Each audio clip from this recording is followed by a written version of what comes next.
பிழைக்க தெரிஞ்சவனுக்கு பிச்சிப்பூ நஞ்சா. பிச்சிப்பூ வந்து விஷமான ஒரு பூக்கள். அதை சாப்பிட்டா மனிதனுக்கு உடம்பு கேடு. பிழைக்க தெரிந்தவனுக்கு பிச்சிப்பூ நஞ்சா. ஒரு ஐயர், கோயிலில் பூஜை செய்யக்கூடிய ஒரு ஐயர், இறைவனுடைய கருவறை வரைக்கும் செல்லக்கூடிய ஒரு ஐயர், அவர் பிச்சிப்பூ சாமிக்கு மாலையா போடுவதற்காக பிச்சிப்பூவை பிடுங்கியுள்ளார், பறித்துள்ளார்.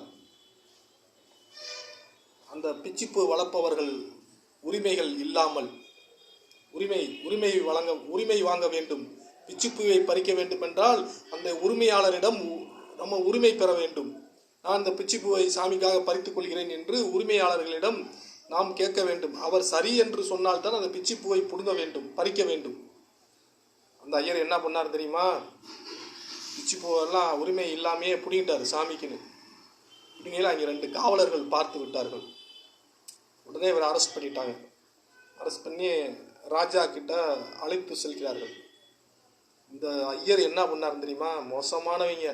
சரி, வர்ற வழியிலே ஒன்றா தின்ட்டான். இந்த ஐயர் கொடூரமானவன். வாயில் ஒன்றா போட்டுக்கிட்டே தின்ட்டு முழுகிட்டான். அரசர் கேட்டிருக்காரு என்ன அப்படின்னு காவலர்கள்கிட்ட. இந்த சாமி வந்து பூஜை செய்யக்கூடியவர், இவர் ஒரு ஐயர். இவர் அந்த தோட்டத்துக்காரிடம் உரிமை பெறாமல் சாமிக்காக மலர்களை பறித்து விட்டார், பிச்சிப்பூக்களை பறித்து விட்டார் அரசரே அப்படின்னு அந்த அரசரிடம் காவலர்கள் சொல்கிறார். அந்த அரசர் அந்த ஐயரிடம் கேட்டுள்ளார், நீங்கள் பிச்சிப்பூவை பறித்தீர்களா? இல்லை ராஜாவே, நான் பறிக்கவில்லை, இவர்கள் காவலர்கள் பொய் சொல்லுகிறார்கள். ஐயர் பிழைக்க தெரிஞ்சவன், அதனாலதான் இன்னைக்கு நாட்டையே ஆள்றான். களவாணி பையன். குடியிருக்கிறதுக்கு நாடு கிடையாது, நிற்கிறதுக்கே அவனுக்கு இடம் இல்லை. வரலாறை புரட்டி பார்த்தா ஐயர்களுக்கு நிற்பதற்கு இடமில்லை இவ்வுலகில். ஆனால் இன்று இந்தியாவையே ஆண்டு கொண்டிருக்கிறார்கள் பொய் சொல்லி மனிதர்கள்.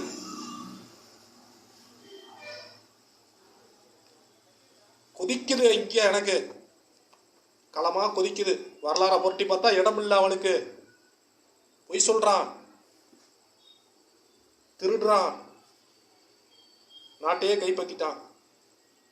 நிற்கிறதுக்கு இடம் இல்லை அவனுக்கு, ஆனா நாட்டையே கைப்பற்றிட்டான். பொய் சொல்லி மனிதர்கள். ஐயர்லேயே நல்ல மனிதர்கள்லாம் இருக்காங்க, அருமையான மனிதர்கள்லாம் இருக்காங்க, இங்கேயே இருக்காங்க. என் வீட்டு பக்கத்திலே இருக்காரு. சுத்த தங்கம். தங்கத்தை கூட உரசி பார்த்துடலாம், அவரை உரசி பார்க்க முடியாது. உண்மை, உழைப்பு, உயர்வு. யாருக்கிட்ட இப்படி கையேந்த மாட்டார். அருமையான மனுஷன், தங்கமான மனிதர். சும்மா பழக்கத்துக்கு சும்மா தக தக தக தக தகன்னு இருப்பாரு. அவர்கிட்ட பேசுறதுக்குலாம் எனக்கு ரொம்ப பிடிக்கும். ஐயர் தான் அவரு. அவ்வளோ அருமையான, வாயில ஒரு வார்த்தையோட பொய் வராது. உண்மை, உழைப்பு, உயர்வு. வீட்டுக்கெல்லாம் போவேன், அவரோட பேசுவேன், பழகுவேன். எல்லாருமே இருக்காங்க, வயசுக்கு வந்த பிள்ளைகள்லாம் இருக்காங்க. ஆனால் நம்பி என்னை வீட்டுக்குள்ள விடுவார். நம்பிக்கையை காப்பாற்றுவேன். நம்பிக்கை, அந்த ஐயர் என் மீது வைத்த நம்பிக்கை, இறைவனுக்கு பயந்து காப்பாற்றி விடுவேன். உண்மையான மனிதர். அப்படி மனிதர்களாக இருக்காங்க. நான் சொல்ல வரேன், அந்த மனிதர்களாக இருக்காங்க. ஆனால் தீய மனிதர்களும் இருக்கிறார்கள், இந்நாட்டையே கைப்பற்றி உள்ளார்கள். அது மாதிரி சொல்கிறேன். திருடைங்க இருக்காங்கன்னு. திருடைங்க நல்லா ஆண்டா சரி, பொய் சொல்ல வேண்டாம் தான் சொல்கிறேன். உண்மையாக இருந்து நாட்டை ஆளு. பொய் சொல்லி பிரார்த்தனை பண்ணிலாம் ஜெயிக்கக்கூடாது. அது வெற்றிக்கு அறிகுறி அல்ல. இதில் என்ன ஒரு உண்மை இருக்கணும். நாட்டாளனுமா என்ன ஆனாலும் பரவாயில்ல, உண்மையை பேசணும். என்ன செத்தே போனாலும் பரவாயில்ல, உண்மையை பேசிட்டு செத்து போயிருக்கணும். என்ன வாழை என்னைக்கு இருந்தாலும் சாவு உண்டுங்க. சாவு என்னைக்கு இருந்தாலும் சாகத்தே போகிறான், உயிரோடையா இருக்க போகிறான். என்னைக்கு இருந்தாலும் ஒரு நாள் சாவு உண்டு. அது இன்னைக்கு செத்தா என்ன, அன்னைக்கு செத்தா என்ன? மரணம் என்றாவது ஒரு நாள் வந்தே தீரும். நம்மளை ருசி பார்க்காமல் மரணம் விடாது. மரணத்துக்காக பயந்து பொய் சொல்லக்கூடாது. பொய் சொல்லக்கூடாதுன்னு நான் சொல்ல வரேன். என்ன சொல்ல வரேன்னா, பொய் சொல்லாதீங்கன்னு சொல்றேன். யாரும் யாரையும் ஏமாற்றாதீங்க, உண்மையா இருங்க, பொய் சொல்லாதீங்க. தயவு செய்து யாரும் யாரையும் ஏமாற்றாதீங்க.